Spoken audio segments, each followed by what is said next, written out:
இன்றைய நற்செய்தி வாசகம் மார்க் எழுதிய நற்செய்தி 9ஆம் அதிகாரம் இறைவசனம் 30 37 முடிய.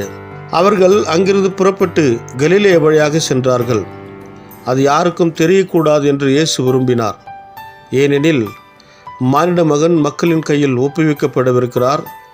அவர்கள் அவரை கொலை செய்வார்கள். கொல்லப்பட்ட 3 நாட்களுக்கு பின் அவர் உயிர்த்தெழுவார் என்று அவர் தம் சீடருக்கு கற்பித்து கொண்டிருந்தார். அவர் சொன்னது அவர்களுக்கு விளங்கவில்லை. அவரிடம் விளக்கம் கேட்கவும் அவர்கள் அஞ்சினார்கள். அவர்கள் கப்பர்நாமுக்கு வந்தார்கள். அவர்கள் வீட்டில் இருந்த பொழுது இயேசு, வழியில் நீங்கள் எதை பற்றி வாதாடி கொண்டிருந்தீர்கள் என்று அவர்களிடம் கேட்டார். அவர்கள் பேசாதிருந்தார்கள். ஏனெனில் தங்களுள் பெரியவர் யார் என்பதை பற்றி வழியில் ஒருவரோடு ஒருவர் வாதாடி கொண்டு வந்தார்கள். அப்பொழுது அவர் அமர்ந்து 12 கூப்பிட்டு அவர்களிடம், ஒருவர் முதல்வராக இருக்க விரும்பினால் அவர் அனைவரிலும் கடைசியவராகவும் அனைவருக்கும் தொண்டராகவும் இருக்கட்டும் என்றார். பிறகு அவர் ஒரு சிறு பிள்ளையை எடுத்து அவர்கள் நடுவே நிறுத்தி அதை அரவணைத்து கொண்டு, இத்தகைய சிறு பிள்ளைகளுள் ஒன்றை என் பெயரால் ஏற்றுக்கொள்பவர் எவரும் என்னையே ஏற்றுக்கொள்கிறார். என்னை ஏற்றுக்கொள்பவர் என்னை மட்டுமல்ல, என்னை அனுப்பினவரையே ஏற்றுக்கொள்கிறார் என்றார். இது கிறிஸ்து வழங்கும் நற்செய்தி. கிறிஸ்துவே உமக்கு புகழ். ಮಾರ್ಕ ಅಧ್ಯಾಯ 9 ವಚನ 30-37 ನಂತರ ಯೇಸು ಮತ್ತು ಆತನ ಶಿಷ್ಯರು ಆ ಸ್ಥಳದಿಂದ ಹೊರಟು ಗಲಿಲೆಯದ ಮೂಲಕ ಪ್ರಯಾಣ ಮಾಡಿದ್ದರು. ತಾವು ಎಲ್ಲಿದ್ದೇವೆ ಎಂಬುದು ಜನರಿಗೆ ತಿಳಿಯಬಾರದೆಂಬುದು ಯೇಸುವಿನ ಉದ್ದೇಶವಾಗಿತ್ತು.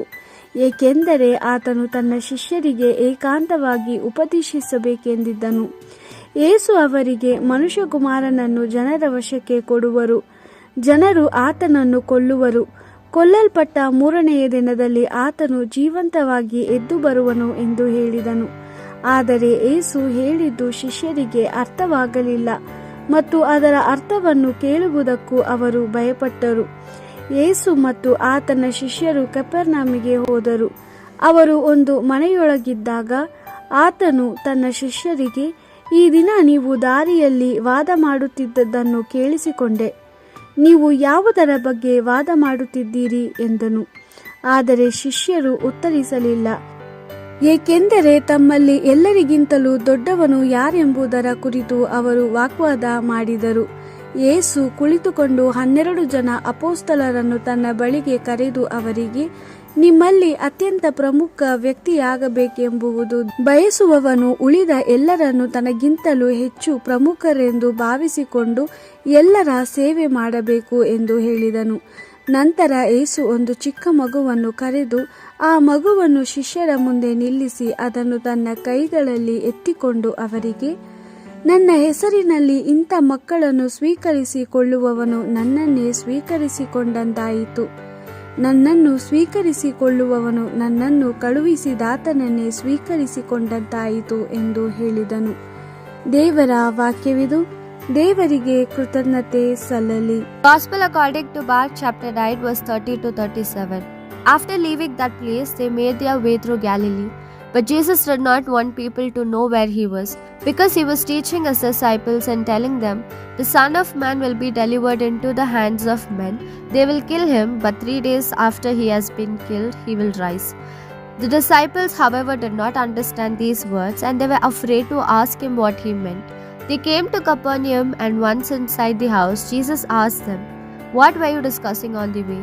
But they did not answer, because they had been arguing about which of them was the greatest. Then he sat down, called the 12, and said to them, if anyone wants to be first, let him be the last of all and the servant of all. Then he took a little child, placed it in the midst of them, and putting his arms around it, he said to them, whoever welcomes a child such as this in my name welcomes me, and whoever welcomes me welcomes not me, but the one who sent me. This is the word of the Lord. Thanks be to God.